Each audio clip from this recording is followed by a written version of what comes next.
The construction industry and many other careers can be a dangerous place to work. Training should be the forefront of the majority of the companies to ensure that safety is a priority for their employees and even for others around them. I myself have taken various safety trainings at a majority of my careers to help me understand what needs to be done on the construction site and with my jobs, what needs to be done to be safe. I believe that training schedules needs to be maintained, and this is information in regard to getting training done. I would like to start by informing you all about safety measures that can be done in regard to training.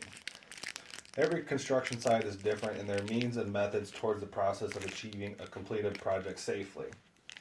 This means that each site has their own designated safety measures for the projects, but they also follow the OSHA standards of safety. Many job sites require weekly toolbox talks that help reinforce weekly safety guidelines and give a brief slowdown just to understand that this needs to be done on this site. How should we do this better? And it keeps everybody safe just to sit down and stop for a minute. What is nice about these toolbox talks too is that they have to be signed off for, and we can know who's seen it. And if an accident does arise, then we'll know that they either were or weren't there. We can kind of plan accordingly. Many firms also implement safety trainings before they can let people on the job site. I myself have had to send crews of guys to a job site to watch a video and get trained before they could work. And you got to prepare that so they, can get on the job site when they're asked. So from the Persuasive law firm's website, they even state that their first two ideas are providing safety training and hold frequent crew safety meetings. So that reinforces that safety training is maintaining the safety practices. So next, there are many school trainings that adequately prepare students for every changing construction industry. As stated by Chrome.com, an adequate method to be trained could be pursued by many is attend a trade school and then move on to an apprenticeship.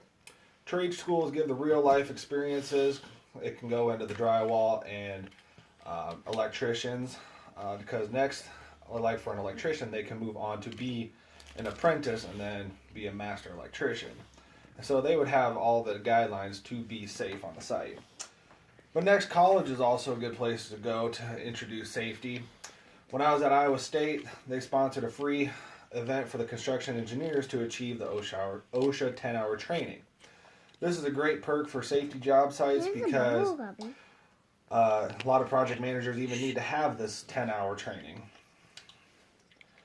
Also, employers can set up their employees to take the OSHA training.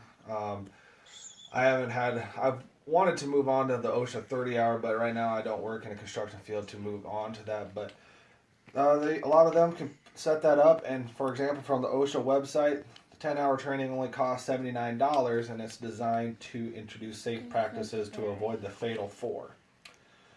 And I'll describe about the fatal four in my next paragraph. So training should be done to maintain job site safety so the risk of the fatal four is minimized.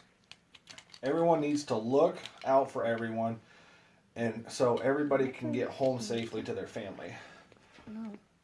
To describe why training is necessary, OSHA.gov states that there was 4,379 worker fatalities in 2015, and out of that number, 937 of them, or 21.4% of those, were in construction.